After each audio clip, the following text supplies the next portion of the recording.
हमारी जेब में जो टेक्नोलॉजी है ना, उसने एक नया जाल बिछाया है, वर्चुअल सेक्स और पोर्नोग्राफी की लत का। तो सवाल यह है कि यह काम कैसे करता है और इससे बचा कैसे जा सकता है। आइए आज इसी वर्चुअल दुनिया के हर पहलू को जरा करीब से समझते हैं। हो सकता है ये सवाल सुनने में थोड़ा अजीब लगे, लेकिन ये सीधे उस मुद्दे की जड़ तक जाता है जिसे हम आज समझने वाले हैं। तो चलिए देखते हैं कि आज हम किन किन पहलुओं पर बात करेंगे। आज की हमारी पड़ताल का सफर इन 5 हिस्सों में बटा होगा। हम शुरुआत करेंगे एक वर्चुअल जाल से, फिर समझेंगे कि ये लत आखिर लगती कैसे है, दिमाग के अंदर क्या होता है और असल जिंदगी पर इसका क्या असर पड़ता है, और आखिर में हम इससे बाहर निकलने के रास्ते भी तलाशेंगे। तो चलिए शुरू करते हैं हमारे पहले पड़ाव से, वर्चुअल जाल।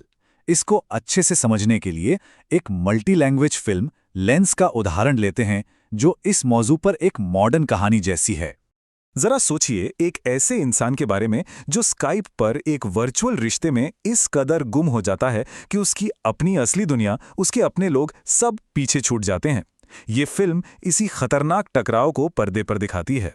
इस फिल्म के डायरेक्टर जयप्रकाश राधाकृष्णन टेक्नोलॉजी के इसी दोहरे चेहरे की बात करते हैं। देखिए, एक तरफ तो ये हमारी जिंदगी को आसान बनाती है, पर दूसरी तरफ हमारी प्राइवेसी को एक क्लिक में पूरी दुनिया के सामने भी रख सकती है। फिल्म की कहानी तो एक उदाहरण थी, लेकिन असल जिंदगी में ये लत बनती कैसे है? आइए अब इसे एक रियल लाइफ केस स्टडी से समझने की कोशिश करते हैं। तो चलिए मिलते हैं सुरेश से। हाँ, ये उनका असली नाम नहीं है। उनकी कहानी भी शायद कई लोगों की तरह ही शुरू हुई थी, स्ट्रेस से बचने के एक तरीके के तौर पर।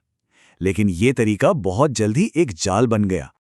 अब जरा देखिए कि ये चक्र आगे कैसे बढ़ता है।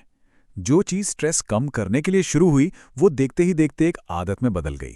फिर दिमाग को इसकी और ज़्यादा ज़रूरत महसूस होने लगी और सेशन घंटों लंबे हो गए। और आखिर में ये लत इतनी हावी हो गई कि काम और निजी जिंदगी के बीच की लकीर ही मिट गई। ये एक सटीक उदाहरण है कि कैसे एक छोटी सी आदत जिंदगी पर कब्जा कर सकती है। लेकिन सवाल ये उठता है कि सुरेश जैसे मामलों में दिमाग के अंदर आखिर चल क्या रहा होता है? विज्ञान इस बारे में क्या कहता है? इस सवाल का जवाब ढूंढने के लिए कैम्ब्रिज यूनिवर्सिटी के रिसर्चर्स ने 19 ऐसे पुरुषों के दिमाग की जांच की जो पॉर्न देखने की एक बहुत तीव्र इच्छा महसूस करते थे। और पता है उन्हें क्या मिला? कुछ बहुत ही चौंकाने वाला। ये नतीजा सच में हैरान करने वाला है। जब इन लोगों को पोर्नोग्राफी दिखाई गई तो उनके दिमाग का रिवॉर्ड सेंटर ठीक उसी तरह एक्टिवेट हुआ जैसे किसी नशे के आदी इंसान का दिमाग ड्रग्स देखकर रिएक्ट करता है। मतलब वर्चुअल दुनिया का नशा दिमाग के लिए असली नशे जैसा ही था। लेकिन यहाँ एक बहुत ज़रूरी बात भी है।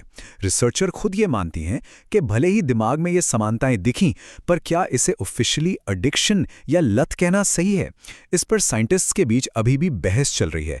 इसका मतलब है कि हमें अभी और रिसर्च की ज़रूरत है। खैर, विज्ञान तो अपनी जगह है, लेकिन इस वर्चुअल आदत का हमारी असली ज़िंदगी पर, हमारे रिश्तों पर क्या असर पड़ता है? चलिए अब इस पर बात करते हैं। एक्सपर्ट्स के मुताबिक इसके परिणाम बहुत ही खतरनाक हो सकते हैं।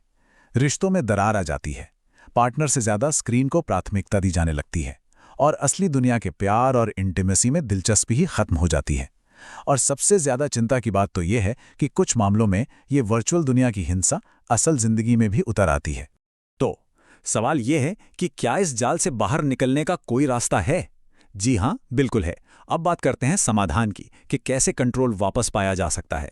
एक्सपर्ट्स कुछ बहुत ही प्रैक्टिकल कदम सुझाते हैं। इंटरनेट के इस्तेमाल पर एक लिमिट लगाना और जब ज़रूरत ना हो तो उसे बंद कर देना। लेकिन एक चीज़ है जो दवा या काउंसलिंग से भी ज़्यादा ज़रूरी है, और वो है सेल्फ कंट्रोल। असली लड़ाई दिमाग के अंदर ही जितनी होती है। और आखिर में ये एक सवाल हम सब के लिए है। एक ऐसी दुनिया में जहां सब कुछ बस एक क्लिक दूर है, हम इस्तेमाल और लत के बीच की वो महीन सी रेखा आखिर कहाँ खींचते हैं? ये एक बहुत ही पर्सनल चुनौती है जिसका जवाब हम सभी को खोजना होगा।